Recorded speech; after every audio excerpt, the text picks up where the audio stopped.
The voice of Husker Nation is on the air. This is Hail Varsity Radio. Insight, opinion, expertise, along with the biggest names talking Nebraska sports. Join in with the show at 402-489-1240 or 1-800-825-5865. Now, here are your hosts, Chris Schmidt and Elijah Herbel. Great to have you in. Midweek editions here. It's Hail Varsity Radio. We're powered by Cornhead Lager. Chris Schmidt, Elijah Herbel, and you already in the stream. As I believe it's NU Grandpa that gets the honor roll and the first shot out of the day. You can join us, as always. Dial up here on Hail Varsity at 489-1240, 489-1240, or toll free across the state where you hear us on the Hail Varsity Radio Network, 1-800-825-5865. Watch the show. Do it that way via video, the Hail Varsity YouTube channel, Hail Varsity Radio Twitter, at HVarsity Radio Facebook, and KFOR Twitter as well. Find Elijah on Twitter at Herbal Essence. Find me, Chris Schmidt, at Schmidt_radio. As the portal turns, just all sorts of frequent flyer miles. You get a... But how about that? Within a minute of the show starting, you already got the title. As the portal turns. I love that. Listen, you get a new jet, right? And you're going to start using that rocket fuel, baby. It's the SAT 2023 World Tour. So what we got to ask this question, right? Have we all gone to a concert before? Yes, we're all raising our hands. So have you bought the dreaded concert T-shirt for $40? It's a normal cotton T-shirt. It's got the dates. It's got the cities. It's got some cool design. And instead of being, I don't know, $20 like your normal shirt, or even, dare I say, cost of $8 or $9, you're dropping $40. You've got the concert posters. Now there's the concert Yetis. Mm-hmm. There's, in some states, the concert edibles. Okay? And then you have the show itself. Been to a lot of shows. Been to a lot of Dave Matthews. Been to a lot of Pearl Jam. Been to some good shows. I'd like to say I'd seen the Chili Peppers more than once. I haven't, but at least it was once. Saw Kiss. Saw Tool. I mean, I've seen some really good shows. Nine Inch Nails. I mean, this back in the day. But I never said, here's my $40. Punch me in the face. Can I have a concert T-shirt? Haven't done it. Won't do it. I don't plan. My roommate's got one this summer. It's like $70 on 60, something like that. It's crazy inflation with those concert T-shirts. They're even going up. They are. And the long and short bridge here is, it is the SAT 2023 World Tour. Is Nebraska going to overpay for a concert T-shirt? No. You pray if you're a Nebraska fan. There's three A's here when we talk about December 6th. Happy birthday, Mitch Sherman. Nebraska has been active.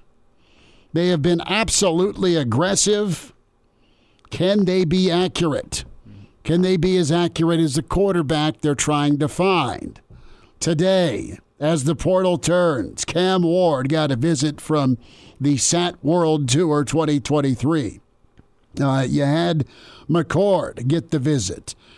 Chapin, Lovett, Will Howard. I mean, Nebraska's doing their part. The thing here is Nebraska has got to be in this conversation. They're at least under consideration, Elijah.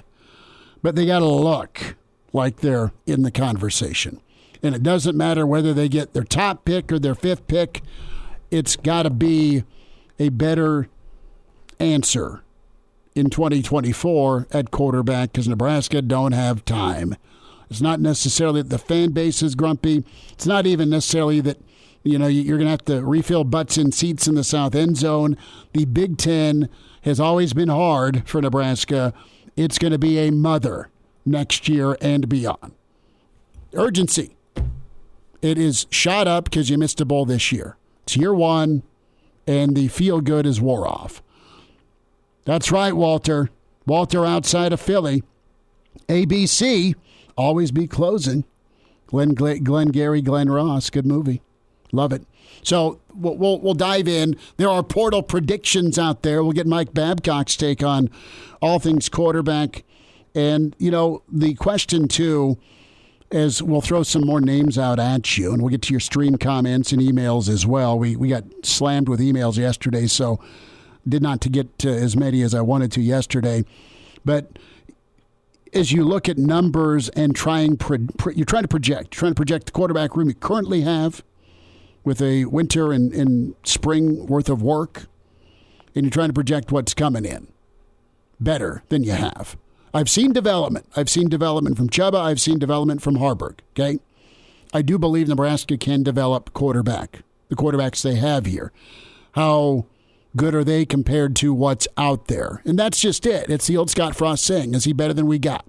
Oh, God, you're going there. Well, I'm not saying there's a Joe Burrow out there. I'm not saying that at all. Because Adrian was pretty good as a college quarterback. Mm-hmm. Really good. So Nebraska needs to nail this part. We had the conversation a week ago. You quarterback away? Yeah, you are in the Big Ten. Especially with what's moving in.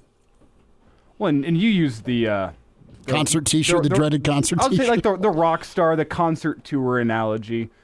You've heard some stories from these rock stars when they're out on tour. You just hope it's not margaritas on the flight before you go and visit. You don't want to see a bad show. You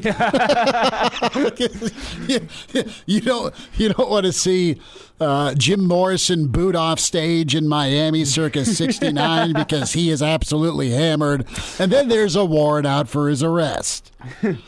All right, you don't want to be that off. Or you don't want to show up to that concert in Denver, an hour and a half late on stage because you were hammering chicken wings in the back because you... Who was that? Well, there was Rick Ross down at Pinnacle Bank Arena. That's what he was in Denver. So he was just hammering wings. Oh, yeah. Well, here's the thing. Have you not heard this story? No, please enlighten me. It's a great story. It's off, but it was the night Nebraska basketball had their opening night ceremony, college game games in town the next day. Yeah, okay. And Rick Ross was flying in for his concert after Husker basketball. Sure. His flight arrives at a normal time. He's sitting in the back. How do I want to say this? Him in his changing room with all his buddies. They're partaking in the devil's lettuce. Yes. If you will. No, just you got blasted and you got the munchies, and they aren't far away from that famous spot on O Street that does chicken wings. That's not where they went. Oh. They went to Omaha for wings. Really? Because Rick Ross owns stake in a famous wing joint. So I'm sure it was comped. So he refused to get any other wing. And at the time... So they had to bring him in from Omaha. Because there weren't any locations in Lincoln at the time. I'm not going to say the name. Oh, no, it's a very famous wing spot. So they were waiting for these wings to come all the way from Omaha while they're in the back room doing their thing with the green. And anyway, Rick Ross was like an hour and a half late on stage. So that would be problematic, don't you think? If you're getting enough aroma in the room, you've been on a flight, peanuts... Snacks probably aren't going to cut it. Mm-mm. And you're waiting on wings to come in. You're building that hunger. I heard the entire back hallway of Pinnacle Bank Arena that night just smelled like Willie Nelson's tour bus. Okay. Willie's still kicking at 90. Our old boy Jeff Snitley, part of the Boulder Peace Treaty. Is that what we've deemed it? Yep. The Boulder Peace Treaty.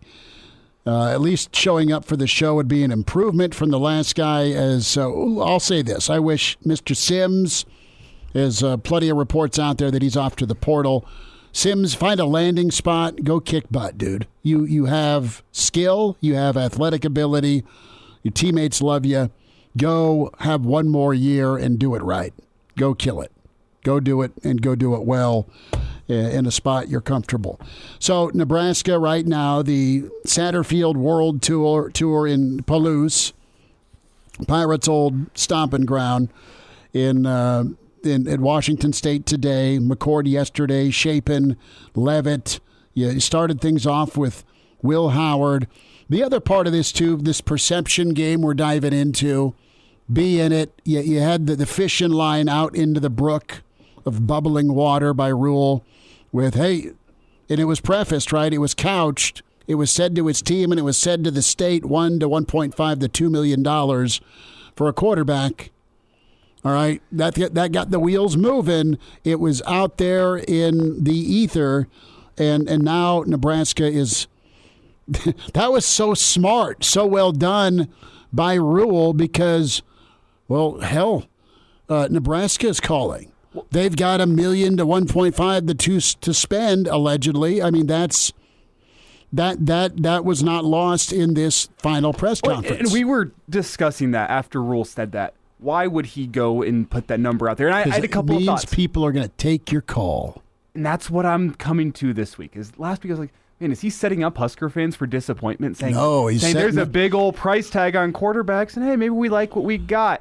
And then there was the thought of, well, maybe now he's talking to the booster saying, you saw the quarterback performance last year. If you want to get an increase in performance, we're going to need 1.5 Don't to 2 bitch million. at me. And now you look at the portal targets they're going after, and you think about it and you go, man, these guys know what Rule said last week. They knew that Rule said, hey, our price tag for a portal quarterback is $1.5 to $2 million. There's some guys that have $6 million on their roster.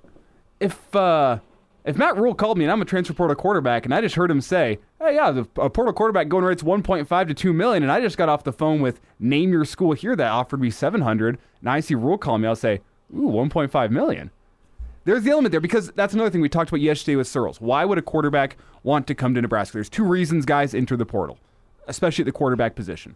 One, it's to get your money up. You understand this is the most earning potential you're going to have maybe in your lifetime. If you're not an NFL surefire first-round guy, like the chance at making $1.5 to $2 million for a season of football is an opportunity you're not likely to have ever in your life after this. So there's the element of maximizing your earning potential while you still can. And then there's the element of getting tape for a potential NFL career. And I look at McCord. I know Cameron Ward's the flavor of the day today with Marcus Satterfield flying out to Pullman. But you look at Kyle McCord. Hey, Ohio State fans, they have high expectations, and they weren't jazzed with what they saw from McCord last year.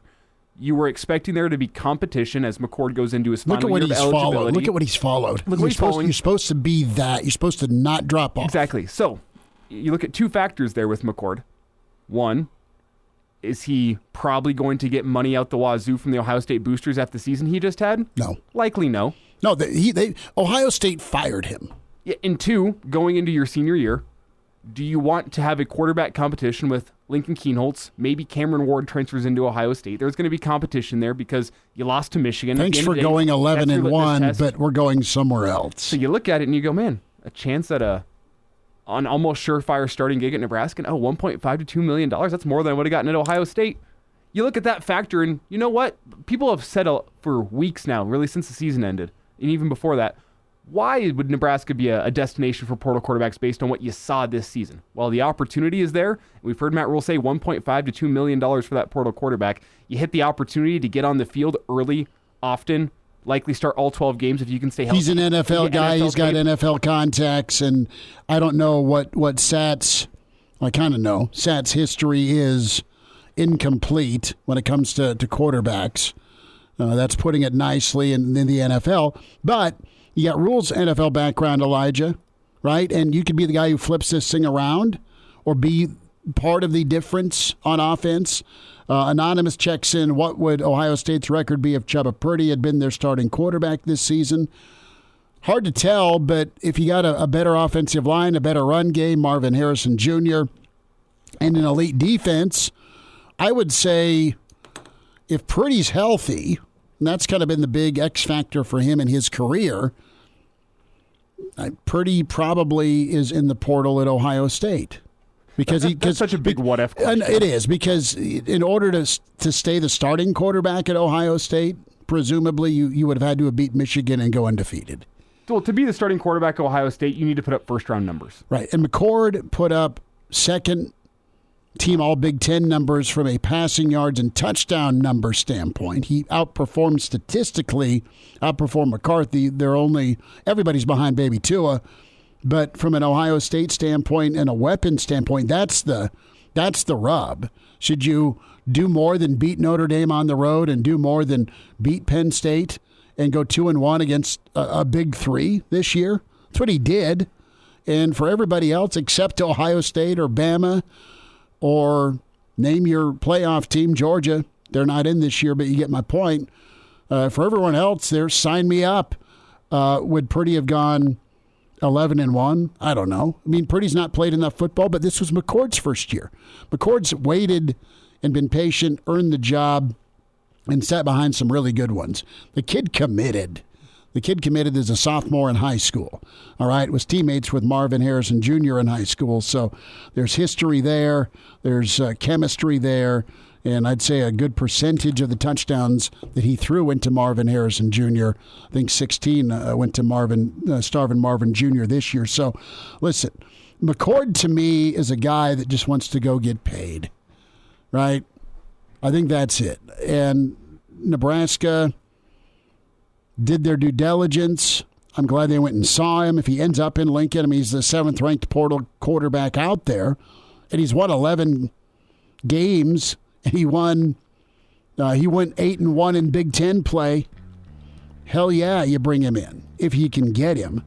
But even some stuff on social media from McCord. I mean, he's posting black and white pictures of him at a gym, getting the arm limbered up. He screams Miami to me. Let me go get paid on South Beach, and if I play, great. If not, I will invest. Mike Babcock, Mr. Husker Football, weighs in next. It's Hail Varsity, powered by Cornhead Lager. And now, back to Hail Varsity Radio. Back with you, it's Hail Varsity Radio, Wednesday edition. Chris Schmidt, Elijah Herbel. We're powered by Cornhead Lager. And your stream comments coming up here. Walter makes a good point. Mike Babcock with us from Hail Varsity and Hurrdat Sports. Walter from Philly chimes in with some accuracy here. Two things you can never go cheap on: a lawyer and a portal quarterback. I love it. We'll dive into that. What can you never go cheap on? I agree, lawyer. I agree, quarterback. And Mike, what do you think here of the as the portal turns, my friend? Here, Nebraska in hot pursuit. At least they're putting the airline miles to good use here this week. Yeah, that's good. You probably know more about this than I do, but the quarterback that you're looking at, that you want to get here through the transfer portal, if that's the way you want to go, does he have to fit into the system that they were trying to install this last season, with kind of a guy that was able to run the ball, run some option or whatever? Or do you change your offense again and go with a guy that is primarily a passer and is going to rely on your offensive line to protect him sufficiently to throw the ball as a drop back passer? That's what we got to determine here, Mike. Let's try and answer this as a group here. What do you think the offense is supposed to be? And I love the quarterback run. I like some zone read. I love the option.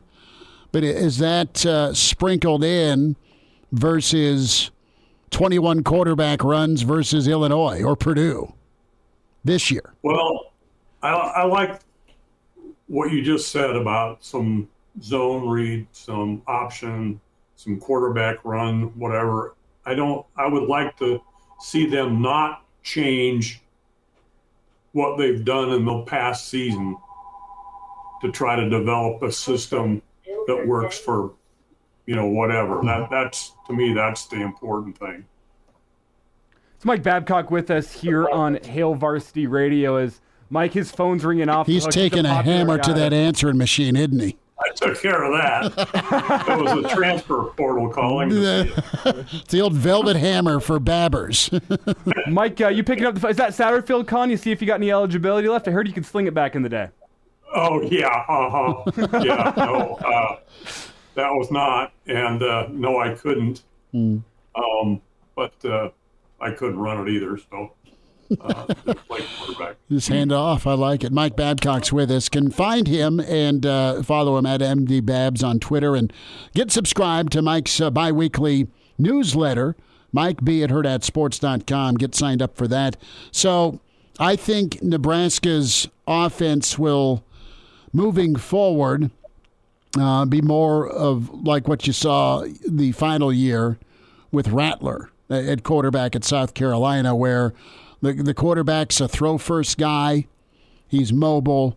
You want that ability to run, but you want an accurate guy, and ideally you can mix in some quarterback run, but you lean on that offensive line and running back run game, and then you have some difference makers at wide receiver. I mean, the RPO has been such a big part of what Rule has done offensively, and I think there's still some good candidates out there. I would cross off Cam Ward, even though Nebraska visited today. I would cross off McCord, and I think Levitt or Chapin are the two guys that are probably more of a reality for Nebraska when you look at this portal world at quarterback right now. Yeah, and I personally, I don't want to leave out Harburg and Purdy from the discussion. Amen, and they shouldn't be. Might have a good upside, and I would hope that in the spring it's very competitive, and we see who it is that emerges from that competition. Now, if somebody comes in and the NIL money is going to be committed at what you're talking about, $1.5 million or $2 million or whatever. And incidentally, I see that the NCAA may be considering a proposal where coaches can just talk about NIL money with recruits. Did you see that story today?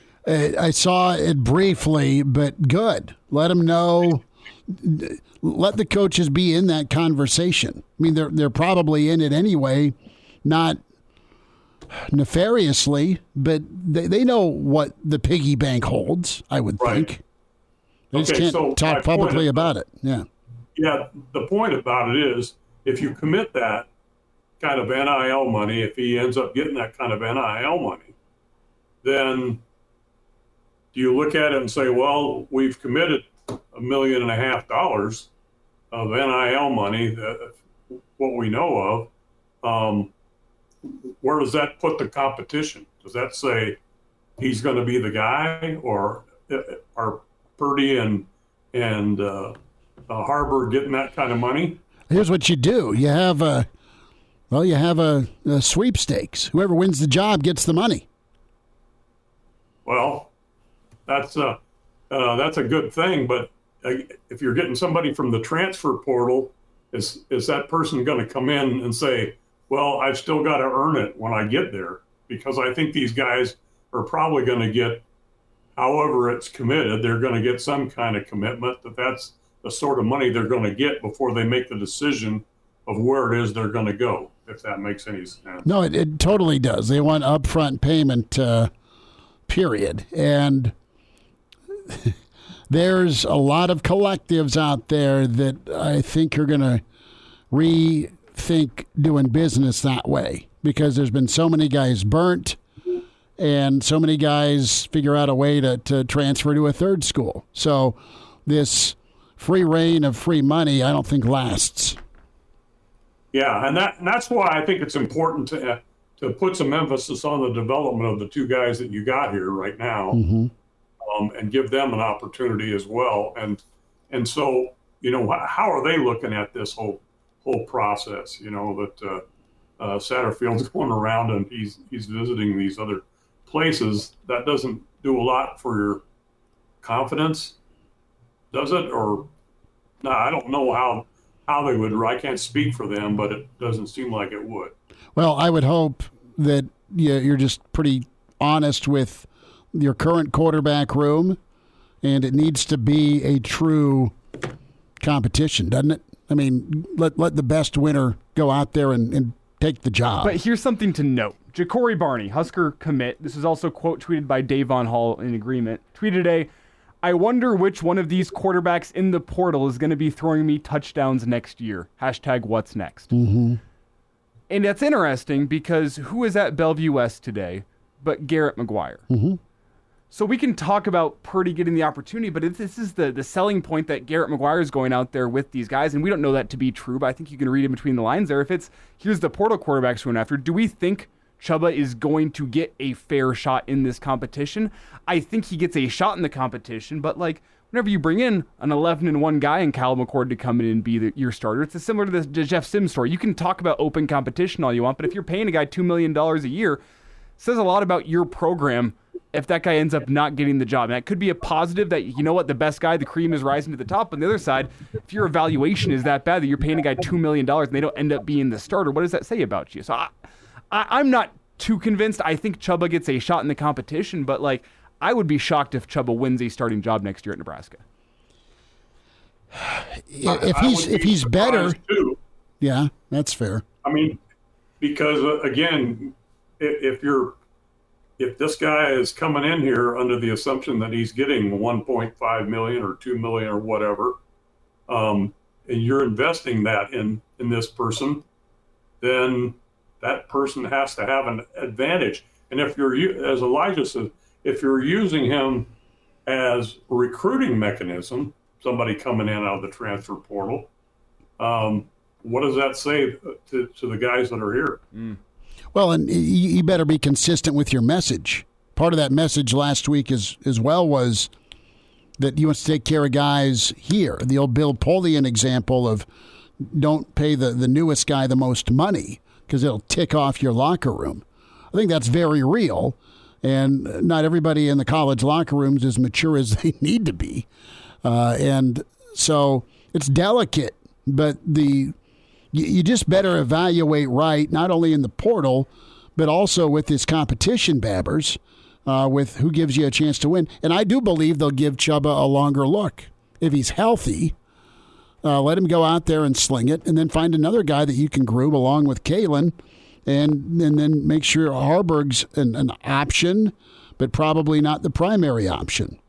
Brennan from the Black Hills chimes in, if your $1.5 million horse isn't the starter, I'd be hard-pressed to invest like that again. Very fair.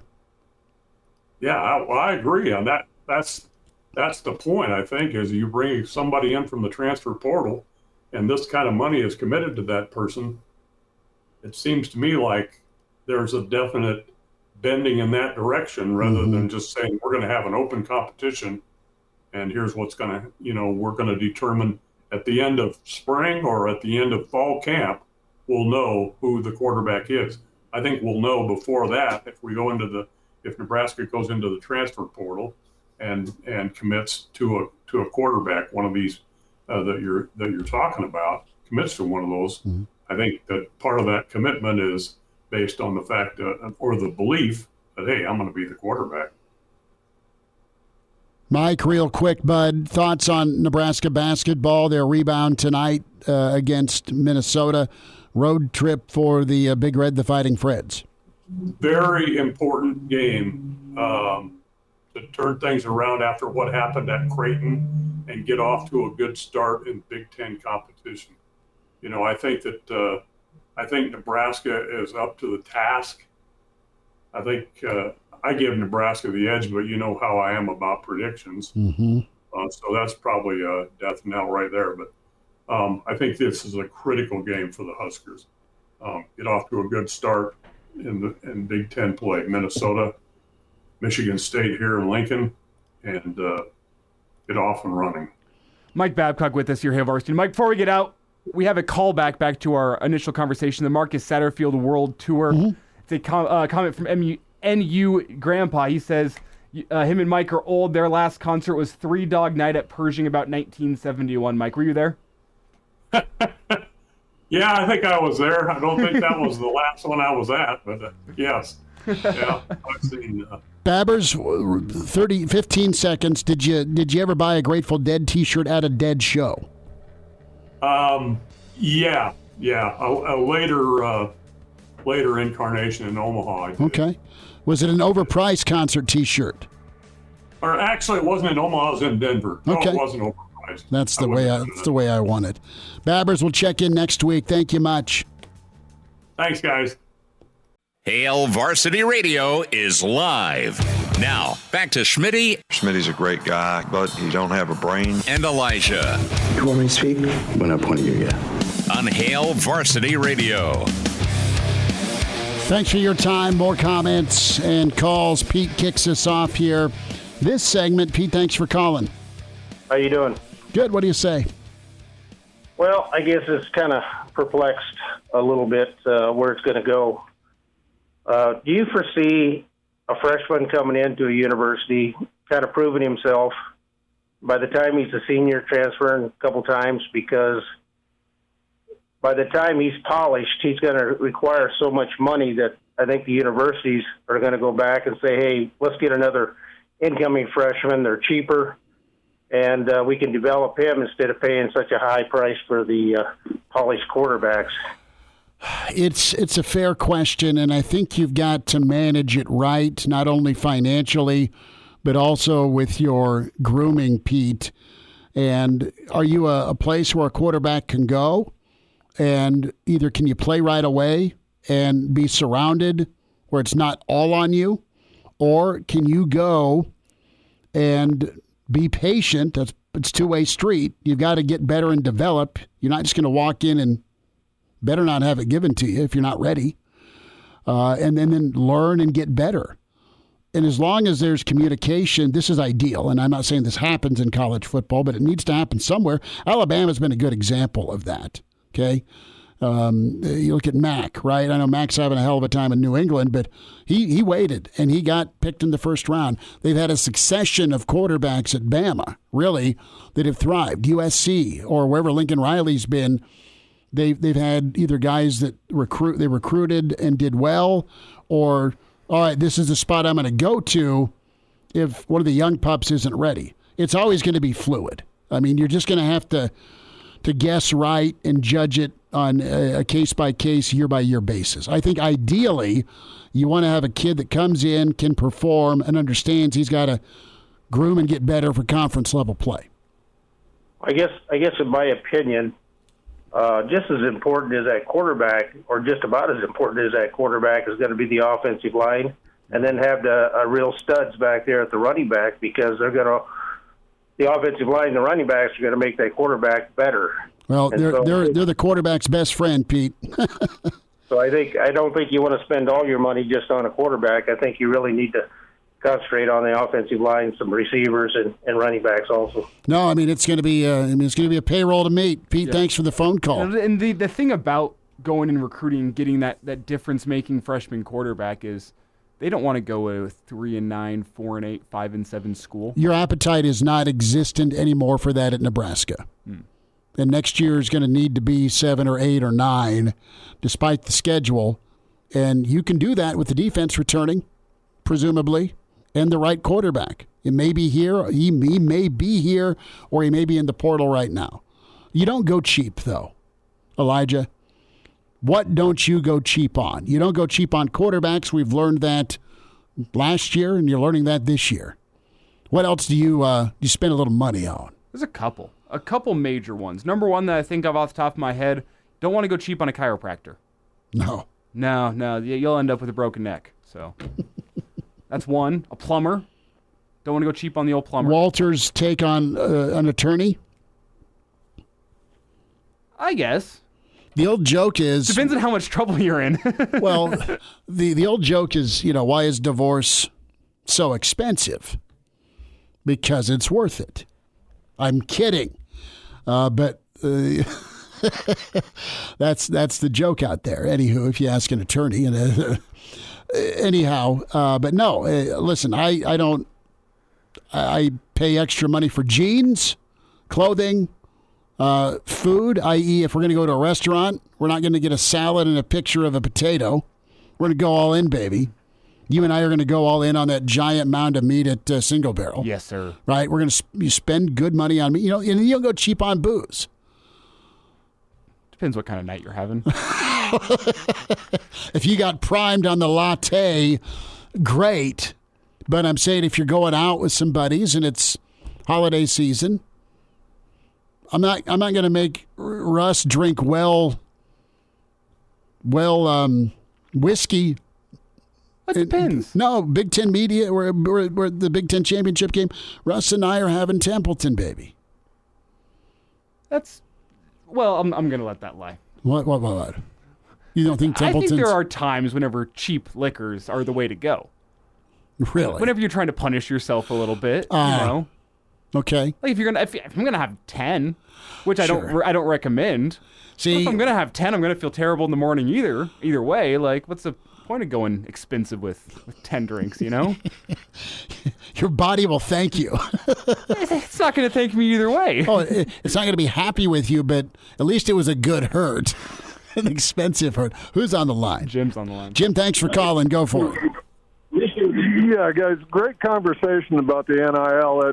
The confusing part for me is, and I'd like to hear what you guys think, is it almost seems like it's an impossible situation to deal with.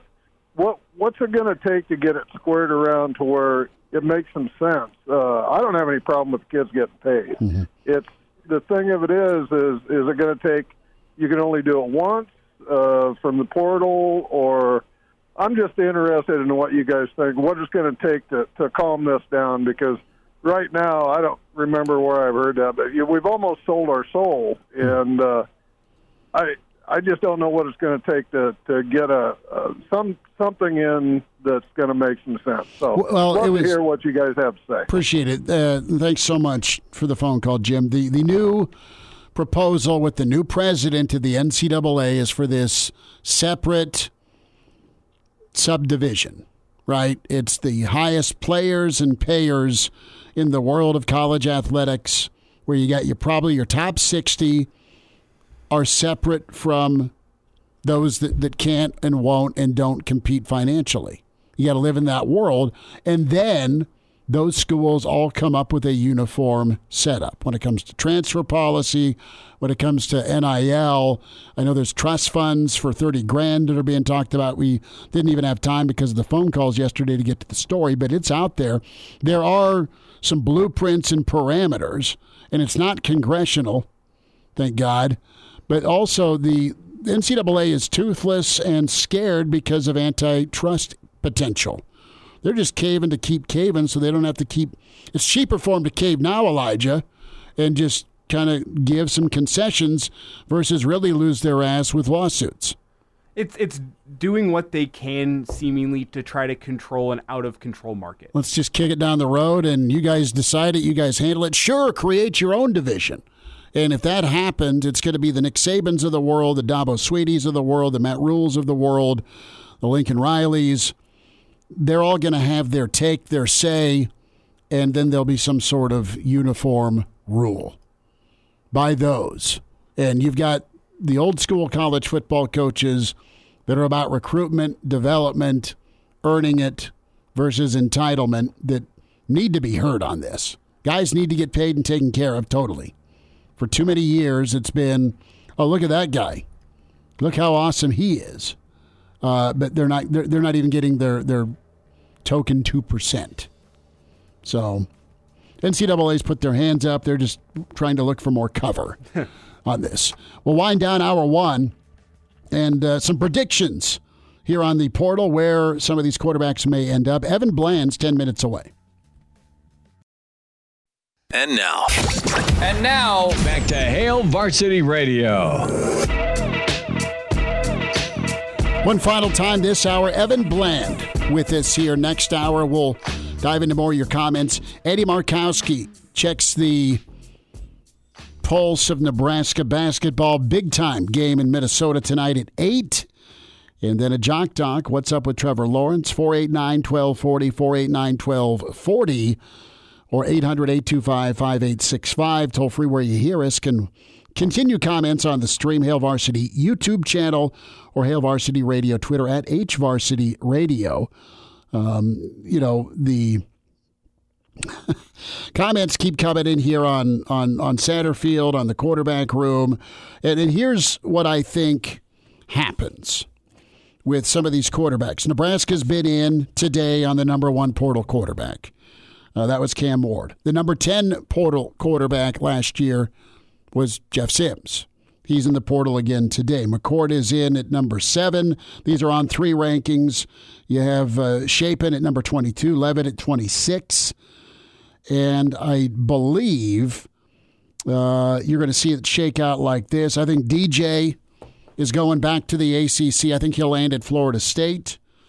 I think Will Rogers finds his way to Washington. All right, he seems like a Kalen DeBoer guy. I think Kyle McCord is, and I don't know the kid.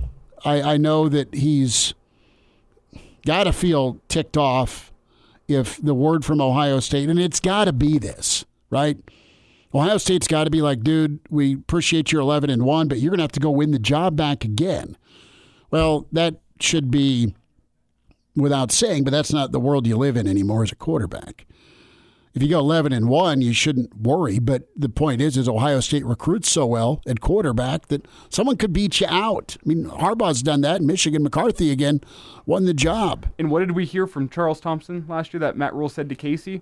Going into your senior year, if I were you, I'd look, if you're expecting it to just, you be in cement here, well, you had it last year, you've got it this year.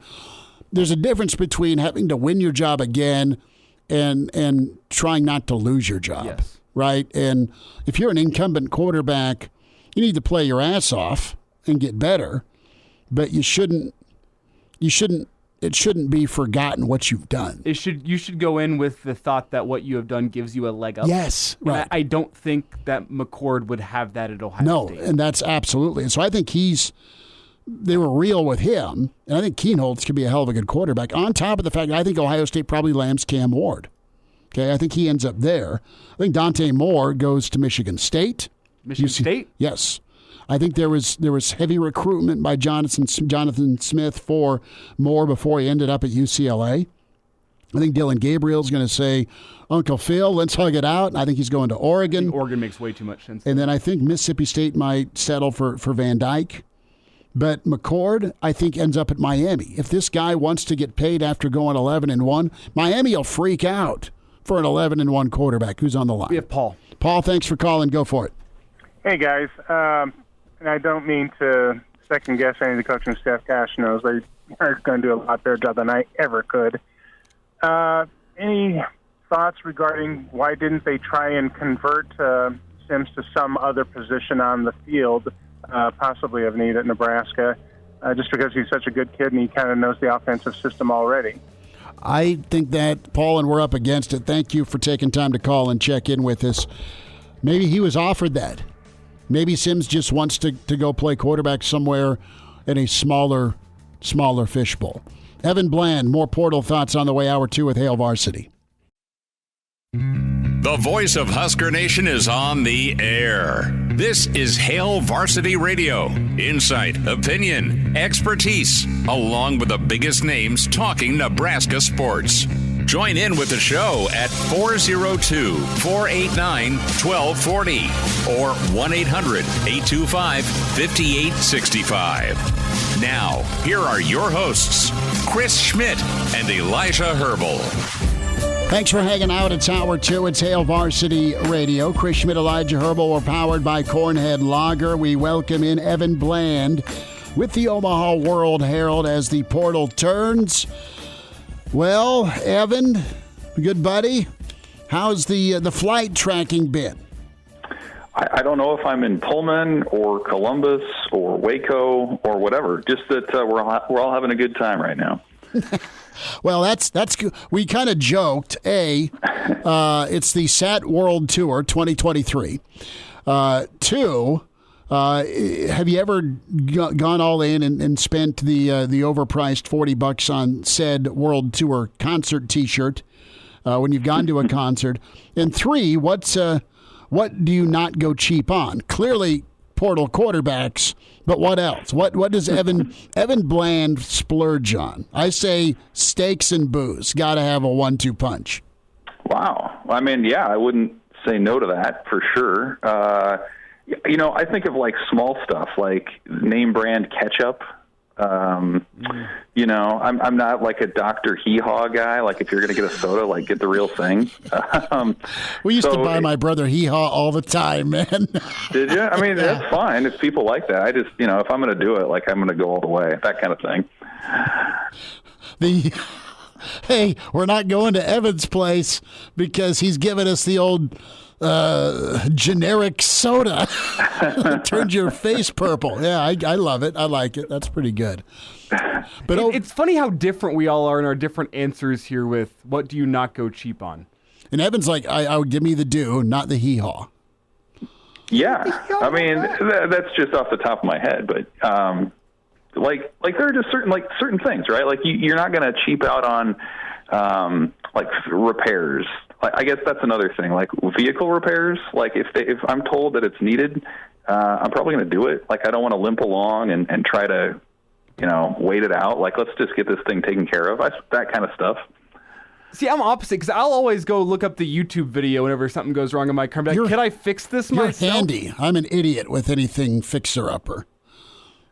Yeah, I'm not great at that either. I always think the old Seinfeld bit where, like, if they told me I needed a new Johnson rod for my car, like, I'd probably just say, okay. Sure. Just take their word for it. It's under warranty, $49.99. Our old buddy Rick Heyman was at that Three Dog Night show in 71. Was he now? Yes. So we bring it back to the Sat World Tour 2023 in concert T-shirts. And here's a good question. Do you go cheap on concert tickets, Evan? Do you pay the extra to go sit front row to be right in front of the stage, or do you go nosebleeds? What do you do whenever you're at the concert? Do you save some money for that T-shirt, or do you go all in on the seats themselves? I guess my approach for concert tickets, I suppose, is like what it would be for like going to a movie. Like I don't want to be right up front, but I don't want to be way in the back either. Like you got to find that sweet spot, maybe on the floor, like halfway back. You got the best angle. That's kind of my approach on that. Iowa Russ bought second. We were fourth row in the end zone. I was looking for you on TV. I couldn't find you. It was Big Ten. I had a bunch of Michigan fans who snuck in Patron. They didn't share. And then I had some Iowa fans in front, and I just kind of ducked and covered. Evan, let's talk quarterback here. What's realistic for Nebraska? Who do you think they can land? Who do you think fits stylistically? Or have you decided what the style is going to be for 2024? Yeah, that's one of the, I think, more interesting angles of this whole thing. I mean, first of all, Nebraska's being about as aggressive as you could be in the portal right now, from the reported talks with Will Howard at Kansas State to, Blake Shapen and on down the list. Potentially Cam Ward if he's in Pullman, Kyle McCord from Ohio State. Like, I think what's interesting about those guys is you try to find the commonalities and some of the differences. Like the commonality, one of them is that they're all 1 year guys in terms of eligibility remaining, and they've proven it at the Power 5 level. So that tells you what Nebraska's sense of urgency is for next year. But as far as style of play, it is a little bit all over the board. Like I think Will Howard and Blake Shapen sort of have similar styles where they are maybe deceptively mobile. They're accurate with the ball. They take care of the ball. McCord is much more of a stationary quarterback and doesn't move around all that much. And then Ward is the complete opposite of that, as a guy who is electric with his legs, big arm, has done it at multiple stops now with Incarnate Word and Washington State. So, like, to me, that says that Nebraska wants to find a proven winner who can take care of the ball, and then you just adjust the offense to that. Because, again, like the type of attack you would run with Cam Ward is, in my opinion, pretty different from what you would run with Kyle McCord, just based on their skill sets and their track records and all the rest. So they're casting a wide net. They're clearly not afraid to take a big swing right now. And again, I think the overarching takeaway at this moment is that there is a sense of urgency to win next year and to bring a guy in who can do all the things that Nebraska needs to win football games. Evan, among the guys that Nebraska has been linked to in recent days, I guess you could go back to the end of last week with Will Howard, the list of names that has been floating around in terms of Nebraska's visited with this guy, Nebraska's interested in this guy, what have you. Which names are you buying stock in terms of the interest being real and being mutual, and which guys are you selling stock in terms of probably not going to happen? Well, I mean, it's interesting because, like, in one sense, it feels like it's early in the process, and these guys they just entered the portal and they're hearing pitches. But on the other hand, it's such a sped up timeline now. It's a 30-day window, but you're already seeing commitments from other quarterbacks to other schools. So, this thing does tend to move pretty quickly. I still feel like Kyle McCord seems kind of a long shot, just kind of given his skill set and what he's been. Cam Ward, I kind of feel the same way. Interestingly, he was considering Nebraska a couple years ago before we went to Washington State. The Huskers were one of the teams that he was, considering or mulling over at that time. But it still seems like a long shot, and it's still possible that he could go to the NFL if the interest level is high enough there. Howard is a fascinating one. He could be that sort of player to be named later in the Adrian Martinez trade to Kansas State. Maybe that ends up being that way. But honestly, the guy that interests me the most is Blake Shapen from Baylor. Like, he's a guy with a big arm talent. I mean, he had a 90-mile-an-hour fastball, was a high-end baseball prospect out of high school. And, he's one of those deceptively quick guys. He's accurate. He's got like a 3-to-1 touchdown to interception ratio, above a 60% passer. Like, you put a guy like that in Nebraska's attack from this year, they probably win 2 or 3 more games. And so he kind of strikes me as a guy with maybe a little bit of that Joe Gansian, intangible side where he can make things happen. He's a little bit shorter, I think 6 foot, 205 pounds, something like that. But I think that's kind of what Nebraska needs, is a guy who can take care of the ball, make smart decisions with it, is accurate with it, and then you let the defense do the rest. Evan, you hit all the white buzzwords right there with got the intangibles, gritty, knows how to win, sneaky athletic. You really nailed them all right there. Well, I'm not trying to sound like a scout. Like, I really think that's kind of what he brings. Like, he's not this, high risk, high reward sort of guy, the way that honestly Jeff Sims was when he came in. But he's just a guy who is sound and can process things. And I just think that's what Nebraska needs. Like, you don't need a guy to take big risks and take deep shots down the field. You need a guy who can lead a long drive and who can play complementary football. And if we're talking about just from a NIL budget perspective, I think he's not in that top tier. Maybe he's in that middle class of portal quarterback who would command, a number that's a little more palatable to Nebraska. Evan Bland with us from the Omaha World Herald at Evan Bland, OWH. Follow him on Twitter. Evan, let's dive into something you touched on a second ago, and that is urgency for Nebraska. We've had the conversation not long ago about, is Nebraska a quarterback away? Well, you fast forward to what the quarterback position needs to be, and what do you think the quarterback position needs to be in the Big Ten in 2024 with your new neighbors on top of what's already here? Well, I think it needs to be something that Nebraska just hasn't had a lot of this year. And it sounds so simple, but it starts with ball security. Like, if you want to be a running team that lets your skill players kind of do their thing, then you need a guy back there that you can trust is going to take care of the ball and make smart decisions. Like, I really don't think that Nebraska needs to have a future NFL player as a starter for them to necessarily go where they want to be. You look at the teams that are in that 11, 12, 13, 14, 15 range right now that'll be potential playoff teams next year.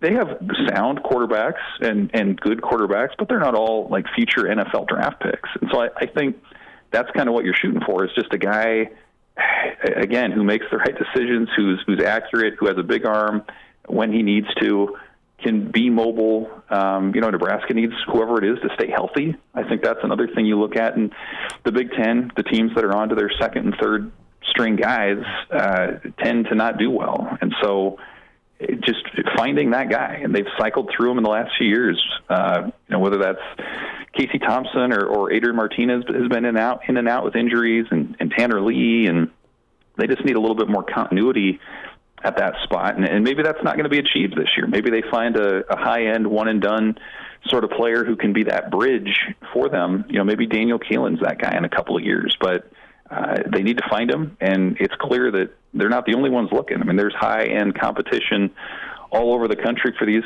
sorts of players. You look at the teams that are in the college football playoff. A lot of them have had success with portal quarterbacks. So that's sort of the formula right now. You find that guy, build around it, and then success is much more likely to follow. You're further buried in the league, though, if you don't get competent quarterback play, competent offense.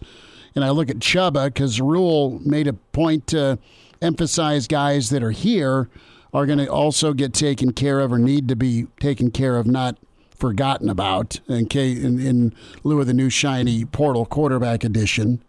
What do you see from Chubba? Do you see him thinking hard about the portal? Do you feel that way once it's announced Nebraska's got their portal edition? Do you think Chubba graduates in December and is a grad transfer? Do you think he's in for the fight, man, to try and go win the job? I mean, it's hard to say. I know he was asked about it toward the end of the year about the future of the position and was pretty vague about kind of what that would look like. So I don't really know what his intentions are. My thought would be that he would stay. I mean, he's already done the portal thing once, going from Florida State and coming to Nebraska. And granted, the reason he came to Nebraska was Mark Whipple, and he's not the offensive coordinator here anymore. But it does seem like Purdy enjoyed his season this fall under Matt Rule and Marcus Satterfield. He's got still, I mean, like if he were to go on the block on the portal right now, like I think he would be a pretty attractive candidate for a lot of schools. He's still a guy with 4-star pedigree. He's still somebody, who is that dual threat. He's somebody who is a great, has a great personality, pretty magnetic sort of leader type. And now he has some experience too. I think he showed he has an arm. He's more explosive with his legs than I think most people gave him credit for. Certainly that run he had against Wisconsin opened a lot of eyes to what he can be. So I think you add all that up, plus the fact that he has still 2 years of eligibility left when you factor in the COVID year. He's still somebody you can build around, at least into the intermediate future. So my thought would be that he would stick around, but if he were to go into the portal, I think he would be a pretty attractive candidate for a lot of schools. Evan, last thought here on the portal before we maybe quickly get your brief thoughts on Husker volleyball and Husker basketball. Princely UMamelin into the portal today from Florida, had a really successful year for the Gators, especially as a pass rusher. Is Nebraska a player there? Well, I mean, it's hard to say. He was on social media later and said it was telling Gator fans that just because he was in there doesn't mean he was leaving. They're going through some coaching changes, and so I think he's going to wait it out at least a little while and see who they end up hiring, who would be his position coach, that sort of thing. But, yeah, I mean, there's certainly the connection, right? He's the older brother of Prince Will, and, if for no other reason than I want to see equipment managers try to kern Princely and Prince Will Uman onto the back of jerseys to differentiate, like, that would be pretty interesting. But no, he's a dynamic player defensively. Certainly, he's proven it in the SEC for a number of years. So that's sort of the name of the game in the portal. Sometimes is like more often than not, the guys that you get coming in have some sort of connection to your program or to your coaching staff or to your players, and that's a pretty obvious one with what Prince Will being a sibling and that sort of thing. So. I think it's something to watch, but again, as the portal turns, you never know day to day how it might turn out. Evan, thoughts on volleyball? About 30 seconds this weekend. The Big Red still loaded. Still loaded. Isn't it a testament to that program to kind of just assume that they're going to win through the weekend into the Final Four and stay on a collision course with Wisconsin? Like that's the level to which Husker volleyball is operating right now. I'm sure Georgia Tech's a good team and potentially Kentucky the round after that, but it feels to me like a team that in Nebraska that figured things out in that first round, shook off some nerves, and even if it's at 1 p.m. on Thursday, should be rocking as it continues through that tournament. That should be a crime, a 1 p.m. volleyball match this week. You've got Nebraska and John Cook. You want to talk about this rock star theme today. They are rock stars. They should be at 7 p.m., but they're not. Evan, be good. Great coverage and work. Thanks for talking some ball with us today. Thanks, guys. All right, there he is, Evan Bland, Omaha World Herald at Evan Bland, OWH. Nebraska, Minnesota hoops. We'll get back into some quarterback and portal thoughts. Hail Varsity continues, powered by Cornhead Lager. And now, back to Hail Varsity Radio. Back into it. It's Hail Varsity Radio, powered by Cornhead Lager, Nebraska, Minnesota. Tipping off tonight, 8 o'clock BTN. Pride of Ord, Husker standout Andy Markowski with us. Also, of course, an assistant with the Pius girls basketball team at Markowski_Andy. Find him on Twitter. Andy, we got a couple of nice days. Is it birdie time before we talk hoops? Yeah, no, it'd be nice to sneak out and get 18 holes played, but obviously a lot of hoops going on in the Markowski world, and a lot to follow with Nebraska and some of the college teams. A lot of good games on TV as well. So I'm in full go basketball right now, Chris. Well, good for you. And let me know if you end up sneaking out and how you shoot. I won't correct anything. I just want to know what I'm aiming for at some point. But Nebraska, Creighton, let's go back there for a moment. Hate to do it, but we got to get your take on it. And Creighton was just all sorts of good from three-point land. Nebraska not as good defensively. As you analyzed Sunday, what kind of game did you think it was going to be, and how shocked are you that it was just a butt kicking like it was? Well, I certainly felt this Nebraska team had some weaknesses over last year's group. I thought with Vandemel and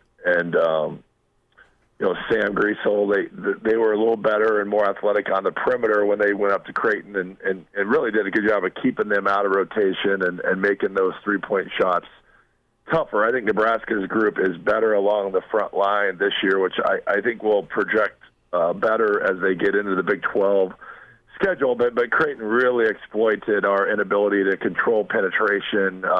Nebraska's defense sets everything up to not allow middle penetration, and Creighton was able to get the ball to the middle of the floor, 2 feet in the lane where they're kicking out, and not only getting a lot of open threes, it opened the backside up for some offensive rebounds. So, give Creighton credit. I think they're a hard team to guard. They shoot it at multiple spots well with range. I don't think there's a team in the Big Ten that will be as hard to guard as Creighton is from the 3-point line. So I don't think that's another style of team that they're going to have to play. But yeah, disappointing. I thought Nebraska's front line could carry them. And if you look at Alec struggling, I think he was 0 for 4 from the 3. Rick Mass struggled finishing at the rim, 1 of 5 from the 3. Gary was 0 of 2 from the 3. I thought he had a couple offensive rebounds and drives. So they need more productivity, from that front line in that game, and didn't get it. Once again, you move on. Hopefully you learn from it, and the schedule, doesn't get a ton easier with the road conference game, and you got Michigan State coming to Lincoln on Sunday. Andy Markowski with us here on Hail Varsity Radio, and Andy kind of laid out concerns on both ends of the floor based on what we saw against Creighton. But the number one thing that really worried me, and I'm going to get your take on that as a former post player, was how Ryan Kalkbrenner was really able to have his way inside whenever they were on the defensive end of the floor. I should say Creighton was on the defensive end of the floor. Nebraska really struggled to make shots inside, whether it be the guards, whether it be the forwards. And Kalkbrenner's not going to be the only high-level post that Nebraska plays this year, playing in the Big Ten Conference. What did you see in that matchup with Nebraska really struggling to get the ball inside and finish there? Yeah, Kalkbrenner has been the Big East defensive player of the year, right? He's 7 foot tall. To your point, there's players like him in the Big Ten, and certainly our inside guys, have to be better. Which I think they're capable of. I think Mast is skilled enough to make some of those that he missed. But also I think Nebraska's lack of true point guard hurt them a little bit in that game, getting in the rhythm, getting into some offensive stuff. I thought we rushed and took some late shot clock shots where we have to have a little bit more poise and patience and have better possession, especially when we're on a scoring drought. But yeah, certainly the Kalkbrenner had an imprint in that game. I think part of his success offensively wasn't that he just posted and scored. It's the fact that we were in rotation so much. A lot of times he got switched onto a smaller Nebraska defender, and that's hard to do as well. They just had us in defensive rotation. When you do that, you're going to get cross-matched, and a guard guarding a 7-footer is not going to end well. So not only did Creighton shoot the 3, I thought they were able to take advantage of some of those switches and get Kalkbrenner some high percentage shots at the rim, and things that they can learn from, watch film of, and if they don't improve, that they're going to struggle against the elite teams in the Big Ten. Where do you see Minnesota right now? They've got size, they've got physicality. Let's turn the attention to tonight. And do you anticipate Nebraska bouncing back? The line says Nebraska by 2.5. They're favored on the road. Is this Creighton thing that could linger, or do you think Nebraska's been able to flush and focus forward for tonight? Well, I think you'll find out if you listen to Coach Hoiberg talk. He really likes his group in terms of their maturity. He's referenced it several times that this is the oldest team, in the Big Ten. Guys that have played hundreds of games, right? You look at Mast and Alec and a Boogie Coleman and C.J. Walter and Tobinaga. They've played international basketball. So you don't think that one loss would put this group into a tailspin, but going on the road against a Big Ten team that really needs to win, right? I mean, Minnesota's not off to a great start. They went on the road and lost their first league game in a competitive game to Ohio State. So they're coming home with the message that they have to win the conference home game. So I expect it to be a hard-fought, physical, close game. If you look at the stat sheet, they're very similar. I think the big difference is Minnesota does turn it over a little bit more than Nebraska, but rebounding's pretty consistent. Three-point shooting's pretty consistent. They average a few more points a game than this Nebraska team, so we're going to have to do a good job, going on the road, to be able to defend some good players. Dawson Garcia had, I think, 30 against Ohio State, but they lost their best player in battle. I do think on paper we're more talented than Minnesota, but anytime you go on the road, this team hasn't played a ton of road games yet, on the season, which, you never know how that's going to impact them. But hopefully they can bounce back and go on the road and go 1-0 in league, which would be a great start. Andy, what's your take on the greater Big Ten Conference and what we've seen so far this year? I think you've had some surprises. Wisconsin and Northwestern both looking really good to start the year. Purdue, they're carrying on from what they've had the past couple seasons. They look good again this year. Michigan State and Michigan maybe a little bit disappointing their starts to the season, but a lot of basketball left. What's your take on what you've seen thus far in the Big Ten as we kind of begin conference play? Yeah, I think the middle of it is gettable. I certainly think Purdue is in a class myself. I know Illinois had a good win last night. You mentioned Northwestern, but Michigan State, Maryland, Penn State appears to take a step back. Iowa appears to have taken a step back. I think the middle of the league is softer than maybe what it has been, which gives Nebraska a chance to go to some of those places and win. However, you're probably looking at a 6 or 7 bid league this year, right? Which makes that a little tighter opportunity. You're gonna have to perform better than maybe in years past, where we've had 8, 9, 10 teams in the bubble consideration for a lot of the season. So, I don't think it's as good as it's been. Certainly, I think Purdue is in a class by itself. What they did in Maui. But the middle of it, I think Nebraska should be right there, and you protect your home court and go on the road to a couple of those places and win. But I think they need K-State as a non-conference win. I think they need to sharpen that resume a little bit if the NCAA tournament wants to be in the discussion come March. Eddie, a quick thought on Sunday with Michigan State before we talk women's basketball, and they're really struggling. We've got a friend and colleague that covers Michigan State, has for years, and before things tipped off, this is before James Madison, the feel from Izzo was, hey, I love this team, I love this group, and man, they're struggling, and they just couldn't even defend home court. Is this just a young group, in your opinion, or is it just a team that's really trying to find itself? Do you buy Michigan State's struggles? Well, I'll be honest. The last 4, 5, 6 years with Izzo, it just appears that he has struggled to get his groups on the same page, early in the year. And I don't know, people say his style is hard, and can you still coach kids hard? He hasn't done a lot with the portal, where he's still is one of the programs that recruits and tries to develop kids, and then for the most part kids stay in his program. But they have been really a slow starting program for the last several years. But at the end of the year, he tends to be able to push the right buttons to get them to start playing better, and come March, certainly factor into the Big Ten race and the NCAA tournament. So, I think the proof's in the pudding, right? They just have not played very good basketball, and have lost a few games, and they've probably had competitive games against teams that they thought they could blow out. So I think it's a team that, if Nebraska plays well, can win at home. And I think it's if this Nebraska team is as good as what, they think they are, it's a game they should win at home on Sunday. So, but Izzo's a Hall of Fame, coach. He's going to have his team prepared. They always play hard. For them, it's just a matter of, can they make shots? They have just really struggled to score early in the season, and that's showing itself again this season. Andy, last night, PBA, the Husker women dominant, won by 73, 108-35. Lexus, a great ball game. Jazz, of course, the triple-double. Did it look as bad as the final score, winning by 73? Yeah, it was. I don't know if that's the worst team that's played at PBA, but certainly they would be in the discussion. Just offered no fight or resistance, whatsoever.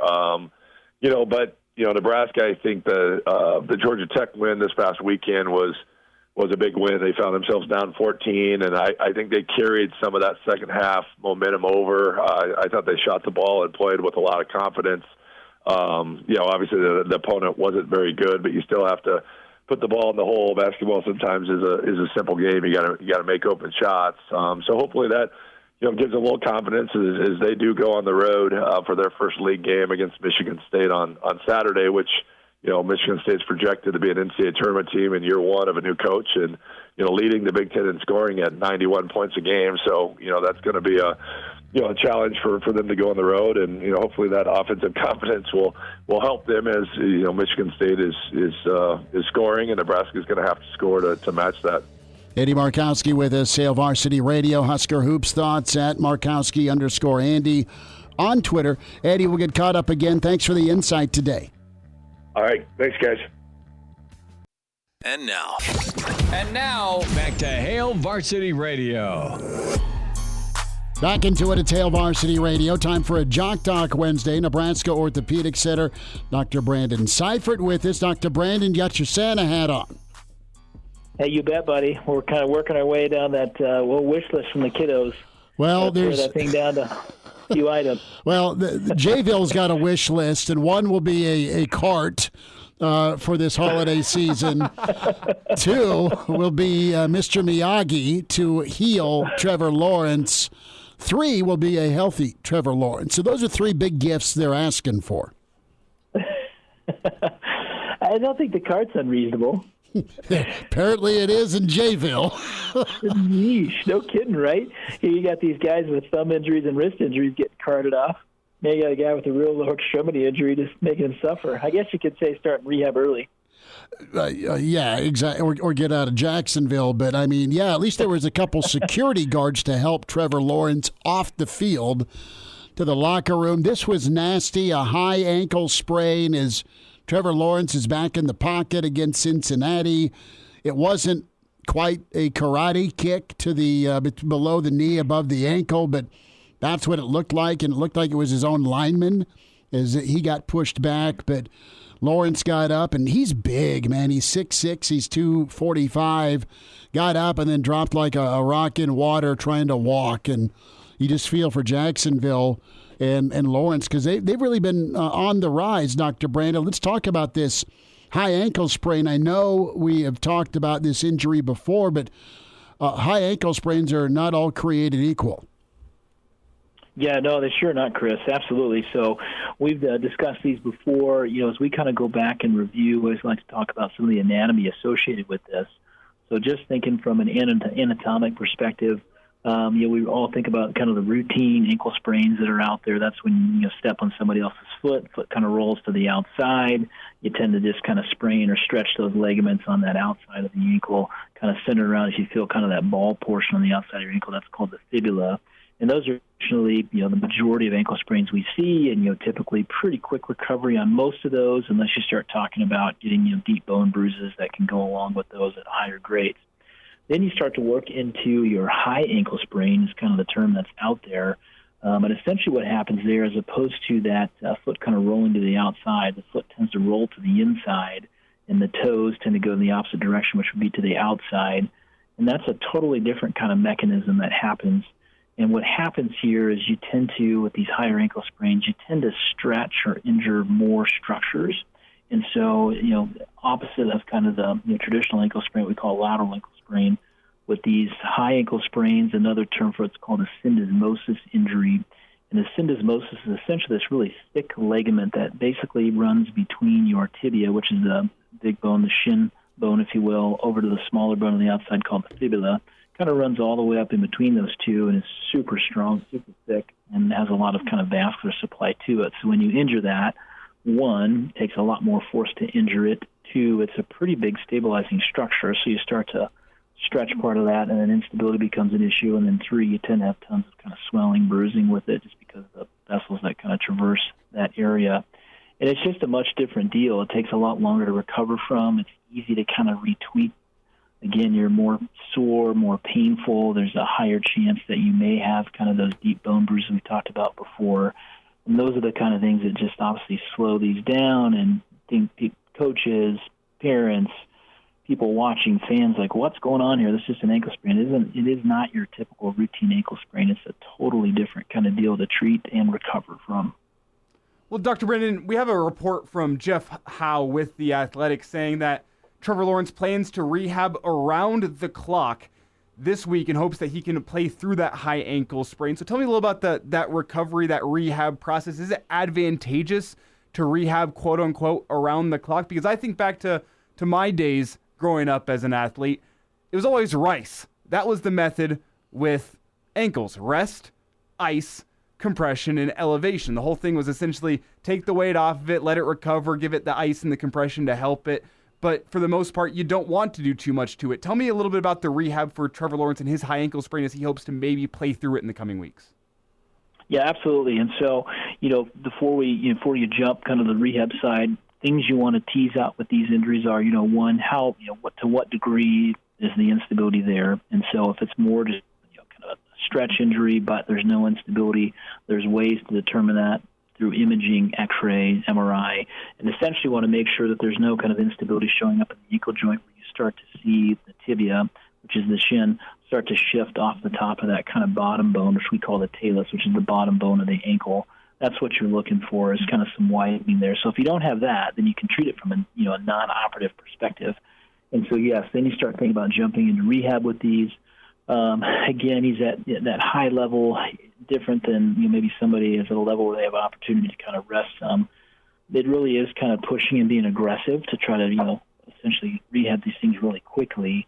You tend to have more kind of lingering symptoms when you do that, but it is reasonable. Obviously, this is a situational thing here with them in the playoffs and where they're at in that race. And so it's reasonable to be aggressive with this. I'm assuming it's fairly low grade for him since they're allowing him to do that, be more of a franchise quarterback type. And so, and that rehab basically encompasses, obviously, the classics, elevation, ice, some immobilization, at least for a few days, and then you start to get aggressive with getting your range of motion back, starting to hit some of the strengthening exercises, working into kind of that balance, proprioception, neuromuscular retraining type rehab. And as you kind of progress to that, then you start to do a lot of these return to play type activities, the cutting, the jumping type stuff. And that's a pretty fast, window if you're trying to get him ready for next week. You really do progress through those steps pretty quickly. And it'll be interesting to see if he can do that. Dr. Brandon Seifert with us, Nebraska Orthopedic Center, a Jock Doc Wednesday. And, of course, Trevor Lawrence, his high ankle sprain. So is there injections, ultrasound?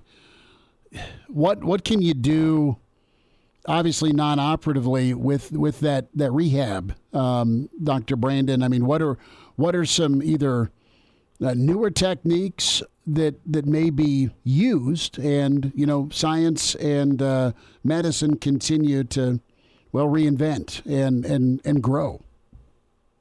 The mobilizing this quickly is the one thing that's really progressed a lot from in the past. Used to be we'd immobilize these for too long, they get stiff, sore, and so now it's kind of earlier rehab, earlier range of motion. That's really kind of the hallmark of things that have changed. In terms of some modalities, there's lots of these kind of different, we call therapeutic modalities out there, whether it be ultrasound, different types of ice and stem. And there's a lot of those modalities out there that they're okay. I wouldn't say there's amazing new data about how we're using those at this point. Injection-wise, there's not a lot of injections out there, at least in this kind of acute healing phase in this area, that would be of a lot of benefit. We've talked before about, is this a scenario where you could use basically a numbing medication, a lidocaine, some type of short-term local anesthetic to, numb the pain in the ear? Sure, could you do that? But that's super risky. I would not recommend that here. I wouldn't assume they would do that. Just because you're dealing with a joint that potentially could be unstable, and you start to throw, a local anesthetic into that, now you're not paying attention to it. You can really cause some significant injury. So I wouldn't anticipate they would use that. I would not recommend that. Dr. Brandon Seifert with us, Nebraska Orthopedic Center at Jock Doc Wednesday. And we're talking Trevor Lawrence, Jacksonville, trying to get back on the field. Dr. Brandon, we'll check in next week. Thanks for a few minutes. Okay, fellas. Take care. Good to spend time with Dr. Brandon. Thoughts on Trevor Lawrence? We'll wind down a Wednesday next. And now, back to Hail Varsity Radio. One final time, big thanks to Andy Markowski, the pride of Ord, standout Husker, a lot of years, thoughts on Nebraska, Minnesota. Tonight, Evan Bland, Mike Babcock, as the portal turns for the Big Red. All in on a lot of quarterbacks as they were doing the Satterfield World Tour 2023. Pullman today, Ware tomorrow. But, Elijah, if we're going to handicap it here, I'm going to put Mama's money down on Chapin, the Baylor kid, or Sparty, Levitt. Those are the two guys I think maybe fit what Nebraska wants to do.